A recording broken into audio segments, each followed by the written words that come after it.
Hello बच्चों, welcome to my YouTube channel. आज मैं क्लास 11th का फर्स्ट चैप्टर का नाम है सेट। ठीक है, 11th क्लास में जो बच्चे अभी 10 से 11th में गए हैं तो उन्हें ये चैप्टर्स बहुत ही नया ही है उनके लिए, बट उनको समझ में नहीं आता कि सेट क्या होता है। ठीक है, हम अपनी डेली लाइफ में हर कोई चीज नाम सुनते हैं कि भाई सेट दे दो। सेट का मतलब क्या हुआ कि शूज का सेट हो गया, ठीक है, बर्तनों का सेट हो गया, ठीक है, और किसी भी ग्लास का सेट हो गया, चेयर का सेट हो गया, तो ये सारे सब सेट होते हैं। ठीक है, इनको हम सेट बोलते हैं। ठीक है, तो बहुत सी चीजों में हमने क्या सीखा है, इनको सेट बोला। आप लोगों ने सेट का नाम सुना होगा। जैसे फॉर एग्जांपल कोई भी चीज है, जैसे पेन है, अब ये कैप है और ये मार्कर है। ये मार्कर के अंदर ये फिट नहीं हो रहा है, तो मैं कहूंगा यार ये सेट नहीं हो रहा है। क्या हो रहा है इसमें? सेट नहीं हो रहा है। देखो सेट वर्ड यूज किया नहीं किया। कभी कभी टीचर्स बच्चों का भी यूज करता है, भाई सही से बैठ जा, ये सेट कर दूंगा तेरे को, बोलते नहीं बोलता है। देखो कितनी चीजें हम सेट के लिए यूज करते हैं। ठीक है, कहते हैं यार इसको सेट कर देता है। सेट करने का मतलब मोबाइल में कोई प्रोग्राम है, अरे इसको सेट कर दे यार, प्रोग्राम सेट कर दे, सही नहीं हो रहा है। तो इस टाइप के सेट्स हम लोग अपने डे टू डे लाइफ में सुनते रहते हैं। बट यहाँ पे जो चैप्टर है सेट, वो उससे थोड़ा सा अलग है, थोड़ा सा डिफरेंट है। ठीक है, बट यहाँ पे सेट उस सेट से नहीं रहते हैं। यहाँ पे सेट एक ऐसा होना चाहिए जो वेल डिफाइंड होना चाहिए। वेल डिफाइंड का मतलब क्या होता है? एक ऐसा सेट जो कि सबके लिए वो सेम होना चाहिए, वेल डिफाइंड होना चाहिए। ठीक है, चलो हम सेट की ओर मूव होते हैं। ठीक है, तो ये जो वीडियो है ना, ये आप वीडियो बहुत अच्छे से देखिए, क्योंकि ये वीडियो आपको पूरा सेट के हर कॉन्सेप्ट को डीपली समझा दी जाएगी। ठीक है, चलो let's get start chapter number first. तो देखो चैप्टर नंबर फर्स्ट जो है, फर्स्ट चैप्टर का नाम क्या है बच्चों? चैप्टर फर्स्ट है सेट। सेट के बारे में हम इंट्रो देखते हैं सबसे पहले। तो सबसे पहले हम इसकी डेफिनेशन को जानते हैं। डेफिनेशन क्या होती है? सेट का मतलब क्या होता है? A set is the well defined collections of object. Collection of object का मतलब जो ऑब्जेक्ट के जो कलेक्शन है वो क्या होना चाहिए? वेल डिफाइंड होना चाहिए। कैसा होना चाहिए? वेल डिफाइंड होना चाहिए। जो भी कलेक्शंस का ऑब्जेक्ट है वो क्या होना चाहिए? एक वेल डिफाइंड होना चाहिए। वेल डिफाइंड का मतलब क्या है? मेरे लिए भी वही होना चाहिए, तो मेरे साथ के लिए मोहन है उसके लिए भी वही होना चाहिए, तो सोहन है उसके लिए भी होना चाहिए, मतलब सबके लिए वही चीज होनी चाहिए। ठीक है, तो इसे बोलते हैं वेल डिफाइंड। ठीक है, एग्जांपल से समझते हैं बच्चों। चलो थोड़ा एग्जांपल लेते हैं, उसके हेल्प से आप समझेंगे। जैसे फॉर एग्जांपल मैंने एग्जांपल लिया odd natural number less than 10। ये बताओ कि odd natural number less than 10, 10 से कम ऑड नेचुरल नंबर क्या होंगे? 1 3 5 7 9 यही होंगे। ये मेरे लिए भी यही होंगे, मोहन के लिए भी यही होंगे, सोहन के लिए भी यही होंगे, हर किसी के लिए odd natural number less than 10 यही होंगे। 1 3 5 7 9 अलग नहीं हो सकते। हो सकते हैं क्या? 11 हो सकता है इसमें? कैसे हो जाएगा 11 में से लेस देन? तो 10 था तो 11 कैसे आ गया? ठीक है, ये पॉसिबल ही नहीं। तो सबके लिए ये उससे बोलते हैं वेल डिफाइंड। एक और एग्जांपल लेते हैं, द रिवर ऑफ इंडिया। तो रिवर ऑफ इंडिया में गंगा ले लें, यमुना ले लें, सरस्वती ले लें, बहुत सारी नदियां हैं जो इंडिया की होनी चाहिए, तो वो वेल डिफाइंड। वेल डिफाइंड का मतलब मेरे लिए भी वो नदी रहेगी और उसके लिए भी वो नदी वही रहेगी। ठीक है, एक और एग्जांपल लेते हैं, the vowels of English alphabet. The vowels of English alphabet में कितने वोवेल्स होते हैं? 5 वोवेल्स होते हैं, और सबके लिए vowels A E I O you ही रहेगा, कुछ अलग नहीं रहेगा। बच्चों समझो इस चीज को। भाई इंग्लिश अल्फाबेट में इंग्लिश वोवेल्स जो है वो सब बच्चों के लिए ए ई आई ओ यू ही तो रहेगा। बच्चों के लिए क्या? मेरे लिए भी वही रहेगा, पड़ोसी के लिए भी वही रहेगा, सबके लिए ए ई आई ओ यू ही रहेगा। क्योंकि इंग्लिश अल्फाबेट में आपने देखा होगा, इंग्लिश अल्फाबेट में 5 वोवेल्स होते हैं, 21 क्या होते हैं? कॉन्सोनेंट होते हैं। तो 21 कॉन्सोनेंट को छोड़ के हमें यहाँ पे वोवेल्स की बात करिए, तो वोवेल्स क्या है इसके? ए ई आई ओ यू की सबके। इसे बोलते हैं वेल डिफाइंड कलेक्शन। अच्छा एक ऐसा एग्जांपल दो जो वेल डिफाइंड ना हो। जैसे मैंने बोला मोस्ट फेवरेट एक्टरों का सेट, तो भाई मेरे लिए most favourite actor Shahrukh Khan है, तो आपके लिए वरुण धवन हो सकता है मोस्ट फेवरेट एक्टर। ठीक है, मैंने बोला है कि मोस्ट फेवरेट हीरोइन का सेट, तो मेरे लिए हीरोइन मान लो आलिया भट्ट है, तो आपके लिए कोई और हो सकती है हीरोइन। ठीक है, आपके लिए कोई भी हीरोइन ले सकते हैं हम। ठीक है, तो बहुत से अब जिस चीज को हीरोइन का मतलब है, फॉर एग्जांपल जो आपको मोस्ट अच्छी लगती है। मैंने बोला मोस्ट फेवरेट गेम का सेट, मेरे लिए मोस्ट फेवरेट गेम्स क्या है? हॉकी। ठीक है, तो आपका क्रिकेट हो सकता है, किसी का फुटबॉल हो सकता है, किसी का बास्केटबॉल हो सकता है, जिसको फेवरेट लगता है। मैंने बोला मोस्ट फेवरेट फ्रूट का सेट, मेरे को सबसे पहला फ्रूट मैंगो लगता है, तो आपको एप्पल लगता होगा, किसी को ऑरेंज लगता होगा, किसी को बनाना लगता होगा। तो ये सेट्स होते हैं। ठीक है बच्चों, समझो इस चीज को। अब ये वेल डिफाइंड नहीं हुए, ये वेल डिफाइंड कलेक्शंस नहीं हुआ, बिकॉज़ क्योंकि सबके लिए अलग अलग है। भाई आपसे पूछा what is the favourite fruit, तो वो बोलेगा मैंगो। मैंने बोला एप्पल्स, उससे बोला ऑरेंज, तो सबके लिए अलग अलग हो गए, तो ये वेल डिफाइंड वेल डिफाइंड का मतलब हुआ, सेट का मतलब हुआ जो सबके लिए समान हो। जैसे इंग्लिश अल्फाबेट, इंग्लिश में वॉवल्स का सेट जो होगा वो सबके लिए एक ही होगा। इंग्लिश अल्फाबेट में वॉवल्स आपके 5 ही होंगे, ए ई आई ओ यू, और कोई नहीं हो सकते, ठीक है। तो इसको आपको सेट समझना है, ठीक है। सेट को कुछ रिप्रेजेंट ना किया जाता है, नंबरों को कुछ रिप्रेजेंट करने के लिए मैंने यहाँ पे लिखा है a few more example of set used particular in the mathematics. तो यहाँ पे देखिए n का मतलब होता है नेचुरल नंबर, इसको कैसे रिप्रेजेंट किया जाता है, set of the all natural number.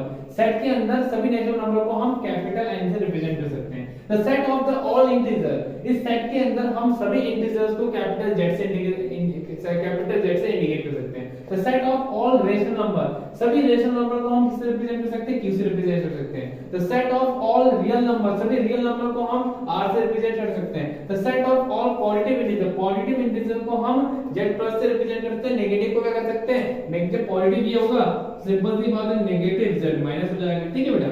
The set of positive rational number Q+ हो गया, तो पॉजिटिव रेशनल नंबर Q+ हो गया, नेगेटिव रेशनल नंबर क्या हो जाएगा, Q- हो जाएगा, सिंपल सी बात है। The set of all positive real number, सभी पॉजिटिव रियल नंबर को हम किससे रिप्रेजेंट करते हैं, R+ से रिप्रेजेंट करते हैं। इसको आपको बच्चों लर्न करना पड़ता है, छोटी-छोटी चीजें आपको यहाँ पे लर्न करनी पड़ेगी, ठीक है।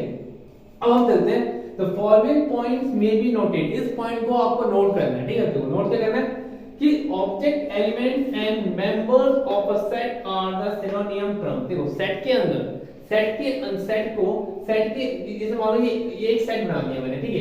मैंने बोला कि वॉवल्स का अल्फाबेट, वॉवल्स का मैंने एक सेट बना दिया, तो वॉवल्स का सेट क्या बनेगा मेरे लिए, ए बनेगा, ई बनेगा, आई बनेगा, ओ बनेगा और यू बनेगा, ठीक है। तो ए ई आई ओ you, A E I O you, ये एक सेट बन गया, ठीक है। तो इसको मैं क्या बोलूंगा, इसको मैं ऑब्जेक्ट भी बोल सकता हूं, इसका नाम मैं ऑब्जेक्ट भी ले सकता हूं भाई, ये एक ऑब्जेक्ट भी हो सकता है, इसको मैं ऑब्जेक्ट भी बोल सकता हूं। ऑब्जेक्ट में बोलना चाहूं तो मैं इसे एलिमेंट भी बोल सकता हूं, एलिमेंट्स, और इसे मैं मेंबर भी बोल सकता हूं। क्या बोल सकता हूं बच्चों, मेंबर्स भी बोल सकते हैं, ठीक है। तो आपको मैंने पहले बता दिया कि वॉवल्स में जो इंग्लिश अल्फाबेट के जो वॉवल्स हैं, इसको हम ऑब्जेक्ट भी बोलते हैं, एलिमेंट भी बोलते हैं और ये मेंबर भी बोलते हैं। और ये जो सेट बना है बच्चों, ये वेल डिफाइंड है। मैंने आपको बता दिया कि सबके लिए सेम होगा तो वो सेट वेल डिफाइंड होता है। जो सबके लिए सेम होता है उसे वेल डिफाइंड बोलते हैं। मेरे लिए अलग होता है, पड़ोसी के लिए अलग होता है, किसी दूसरे के लिए अलग होता है, वो डज नॉट वेल डिफाइंड होता है, वो एक सेट नहीं होता, ठीक है। समझो इस चीज को, ठीक है। दूसरा क्या है, set are usually denoted by the capital letter. Set को हमेशा कैपिटल लेटर से रिप्रेजेंट करते हैं। जैसे मान लो मुझे इसको रिप्रेजेंट करना है, तो मैंने सेट ए लिख के ए ई आई ओ यू लिख दिया, ठीक है। तो कैपिटल लेटर से हम सेट को रिप्रेजेंट करते हैं, ठीक है। The element of the set are represent by the small letter, ठीक है। कभी भी एलिमेंट्स को, एलिमेंट देखो बच्चों मैंने क्या लिखा, देखो मैंने वॉवल्स लिखे, देखो मैंने सारे लेटर स्मॉल लिख रखे, देख लो आप ऑलरेडी चेक कर लो। यहाँ पे ए ई आई ओ यू, ये सभी लेटर्स जो हैं वो कैसे हैं, स्मॉल है, ठीक है। तो सेट के अंदर जो एलिमेंट्स होते हैं, ऑब्जेक्ट होते हैं, मेंबर्स होते हैं, देखो 3 नाम है भाई। ये देखो किसी इंसान के भी तीन दो नाम होते हैं, ठीक है। मेरा नाम ऐसे अविनाश है, तो घर में मुझे गोलू बोलते हैं, तो 2 है ही नहीं ना। आपका नाम भी होगा चिंटू, घर में पिंटू बोलते होंगे, ठीक है। तो ऐसी चीजें, तो सेट के अंदर जो एलिमेंट्स हैं उनको हम ऑब्जेक्ट भी बोलते हैं, उसको हम एलिमेंट्स भी बोलते हैं और मेंबर भी होता है, ठीक है। बट इसके जो मेंबर्स, एलिमेंट और ऑब्जेक्ट को हम हमेशा स्मॉल लेटर से रिप्रेजेंट करते हैं, और सेट को रिप्रेजेंट करने के लिए हमें कैपिटल लेटर की यूज करने की जरूरत पड़ती है, ठीक है बच्चों। ध्यान आपको रखना है, ठीक है। उसके बाद क्या करना है, इसमें आपने ये चीज शेयर किया, ठीक है।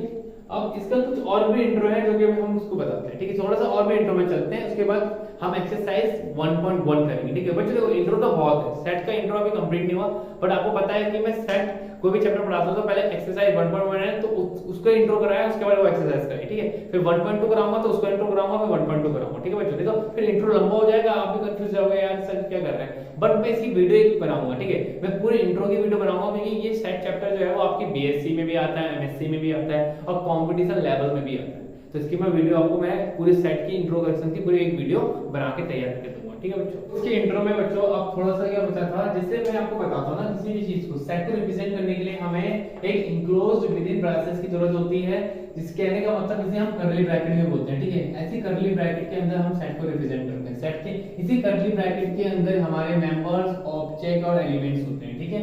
ये एक एक्सेलेंट और ये does not excellent mean to say इसको हम बिलोंग्स टू और डज नॉट बिलोंग्स टू बोलते हैं। ये एक ग्रीक वर्ड है, ठीक, कौन सा वर्ड है? ग्रीक वर्ड है। एक्सेलेंस यूज करेंगे या तो आप बिलोंग्स टू या तो does not belongs to word use करेंगे, ठीक है, या तो आप बिलोंग्स टू यूज कर लें या तो आप डज नॉट बिलोंग्स टू, आपकी मर्जी। बिलोंग्स टू का मतलब क्या होता है कि मेरे से बिलोंग रखता है, मेरे साथ है, तो बिलोंग्स टू का मतलब मेरे से बिलोंग्स में। डज नॉट बिलोंग का मतलब होता है मेरे साथ नहीं है, ठीक है। ये अभी हम एग्जांपल की हेल्प से समझा देंगे कैसे। जैसे मान लेते हैं ना, एक सेट ले लेते हैं, चलो समझा लेते हैं, एक एग्जांपल लेते हैं। जैसे फॉर एग्जांपल मैंने एक सेट ले लिया बच्चों, फॉर एग्जांपल मैंने एक सेट ले लिया, ठीक है। सेट को किससे रिप्रेजेंट करते हैं? ए से करते हैं। सेट को रिप्रेजेंट करने के लिए प्रोसेस यूज करते हैं, इसे कर्ली ब्रैकेट बोलते हैं, जैसे 2 4 6 8 9, ठीक है। अब ये बताओ कि 3 जो है वो क्या सेट ए को रिप्रेजेंट करता है? तो 3 is not represent to set A, मतलब 3 is does not belongs to A. तो डज नॉट बिलोंग्स टू इस तरह में लगता है, इसे बोले डज नॉट बिलोंग्स टू, ठीक है। अब मैं बता देता हूं 2 क्या रिप्रेजेंट करता है ए को? यस सर, 2 के सेट ए के अंदर 2 है, तो ये बिलोंग कर रहा है इसको, तो इसे क्या करेंगे? बिलोंग्स टू कर देंगे, ठीक है। अब 10 जो है वो क्या सेट ए के अंदर है? 10 तो है ही नहीं, या 9 जो है वो सेट ए के अंदर है, तो 10 देखिए सेट में कितने एलिमेंट्स हैं, कितने ऑब्जेक्ट हैं, कितने मेंबर्स हैं? 1 2 3 4 5 मेंबर्स हैं, बट सेट ए को रिप्रेजेंट, सेट ए के अंदर 2 क्या कर रहा है? बिलोंग कर रहा है। बस सेट ए के अंदर 10 डज नॉट बिलोंग कर रहा है, तो डज नॉट बिलोंग टू का सिंबल कैसा होता है? ऐसा होता है बच्चों, डज नॉट बिलोंग्स टू। और 9 क्या सेट ए को बिलोंग्स कर रहा है? बिल्कुल बिलोंग्स कर रहा है। सेट ए के अंदर देखो 9 नंबर है कि नहीं है? सेट ए के अंदर देखो ना 9 नंबर है, तो ये क्या कर रहा है? बिलोंग्स कर रहा है। जो चीज बिलोंग्स करती है उसे बिलोंग्स टू, जो नहीं बिलोंग करती है उसे डज नॉट बिलोंग्स टू, ठीक है।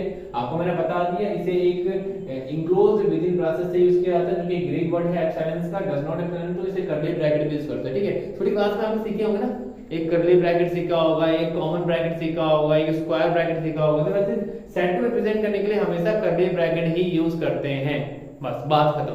कोई स्क्वायर ब्रैकेट नहीं, कोई कॉमन ब्रैकेट नहीं, आपको हमेशा कौन सा ब्रैकेट यूज करना है? कर्ली ब्रैकेट यूज करना है, ठीक है। अब यानी कि there are two method of representing of a set. देखो सेट को रिप्रेजेंट करने के लिए दो फॉर्म होती है, एक होती है रोस्टर फॉर्म, और रोस्टर फॉर्म का दूसरा नाम क्या होता है? Tabular form. एक होती है सेट बिल्डर फॉर्म, सेट को बिल्ड करके एक फॉर्म बनाई जाती है, उसे बोलते हैं सेट बिल्डर फॉर्म। एक फॉर्म होती है रोस्टर फॉर्म या तो टेबुलर फॉर्म। देखो रोस्टर फॉर्म क्या है?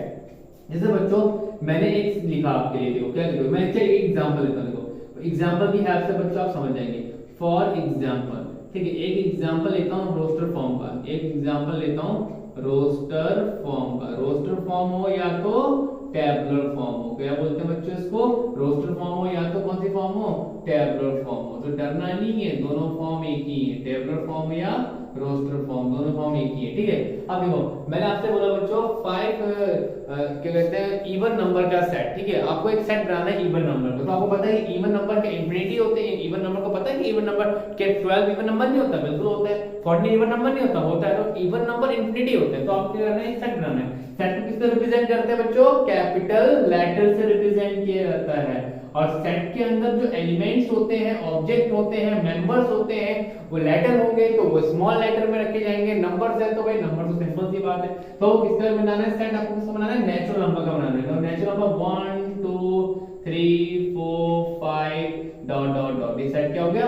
और सेट को मैंने क्लोज कर दिया, बिकॉज़ सेट के अंदर क्या है? ये सब नेचुरल नंबर्स है, ठीक है। ये आपकी कौन सी फॉर्म हुई? रोस्टर फॉर्म हुई या तो ये टेबुलर फॉर्म हुई, ठीक है। अब इसी को आपको सेट बिल्डर फॉर्म में बनाना है, तो सेट बिल्डर फॉर्म क्या होगी? सेट बिल्डर फॉर्म, देखिए सेट बिल्डर फॉर्म। तो सेट बिल्डर फॉर्म क्या होती है बच्चों? सेट बिल्डर फॉर्म क्या है ना, आपको कर्ली ब्रैकेट यूज करना होता है, बस एक ही चीज रखनी, x कॉलन x, इसे कॉलन पढ़ा जाता है, बट यहाँ पे हम इसका क्या यूज करेंगे? इसे कॉलन पढ़ा जाता है, बट हम यहाँ पे ना, एक मिनट ना बच्चों, इसको थोड़ा इरेज कर देते हैं, ठीक है।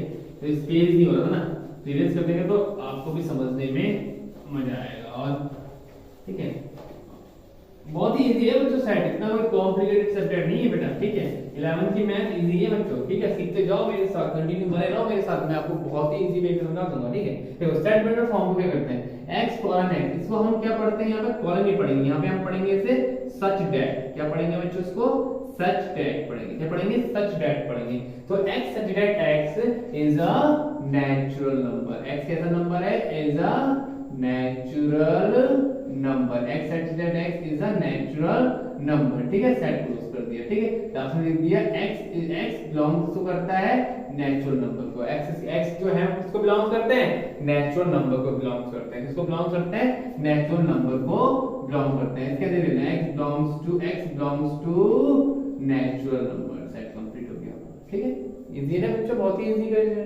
अब मान लो एक और एग्जांपल लेते हैं, क्या एग्जांपल लेते हैं, जैसे मैंने बताया कि इवन नंबर का सेट ले लिया, ठीक है। तो बच्चों देखो इवन नंबर का सेट, इसको रोस्टर फॉर्म में कैसे लिखेंगे, इसको रोस्टर फॉर्म बनाते हैं, इसकी देखो इवन नंबर सेट की मैं एक रोस्टर फॉर्म बनाता हूं, ठीक है बच्चों। तो आपको पता है सेट को हमेशा कैपिटल लेटर से रिप्रेजेंट किया जाता है, इसको भी आप कैपिटल लेटर ए से रिप्रेजेंट कर लें, जो भी लेटर आपको पसंद है आप उस लेटर से रिप्रेजेंट करें, बट वो लेटर कैसा होना चाहिए बच्चों, सेट को रिप्रेजेंट करने के लिए कैपिटल लेटर होना चाहिए। सेट के अंदर एलिमेंट, ऑब्जेक्ट या मेंबर को हमेशा स्मॉल लेटर से रिप्रेजेंट किया जाता है। सेट की कितनी फॉर्म होती है, दो फॉर्म होती है, रोस्टर फॉर्म होती है और एक set builder form. Roster form का दूसरा नाम क्या होता है, what is the name of roster form, tabular form होती है, ठीक है।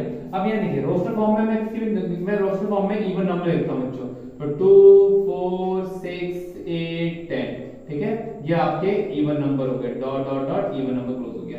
इसको सेट बिल्डर फॉर्म बना के देखो, सेट बिल्डर फॉर्म बनाओ बच्चों, इसको सेट बिल्डर फॉर्म बनाओ, ठीक है।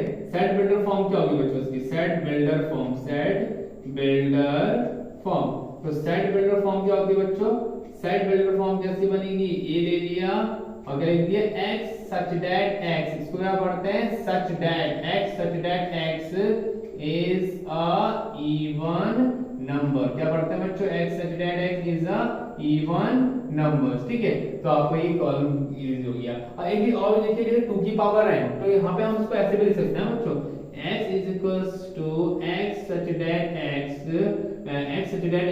2 की पावर n, ये भी सेट हमारा तैयार हो सकता है। बिकॉज़ कैसे, तो 2 की पावर n का मतलब क्या हुआ, जब मैं n की जगह पे 1 रख रहा हूं ना बच्चों, तो n की जगह पे मैं 1 रख रहा हूं तो 2 into 1 कितना हो रहा है बच्चों, 2 हो रहा है। जब मैं n की जगह पे 2 रख रहा हूं तो 2 into 2 कितना हो रहा है, 4 हो रहा है। जब मैं n की जगह पे 3 रख रहा हूं तो 2 into 3 कितना हो रहा है, 3 to the 6 हो रहा है। जब मैं n की जगह पे 4 रख रहा हूं तो 2 into 4 कितना हो रहा है, 8 हो रहा है। ऐसे बच्चों आपका n की जगह पे जब मैं 5 रख रहा हूं तो 2 multiply 5 कितना हो रहा है, 10 हो रहा है। तो ये दोनों बना सकते हो आप इसको, ठीक है। 2 की पावर n का मतलब यहाँ पर बस एक चीज रिप्रेजेंट कर देना कि n is belongs to n किसको बिलोंग कर रहा है, नेचुरल नंबर को बिलोंग कर रहा है। n किसको रिप्रेजेंट करता है, नेचुरल नंबर को रिप्रेजेंट करता है। n is belongs to natural number. तो आप बच्चों सेट को पूरा डीपली समझ चुके हैं। आई होप मुझे आशा है कि आप लोगों से कि आपने एक्सरसाइज 1.1 एक्सरसाइज सीखी होगी। अब हम इसकी एक्सरसाइज को फॉलो करेंगे और एक्सरसाइज को बनाएंगे बड़े बढ़िया तरीके से।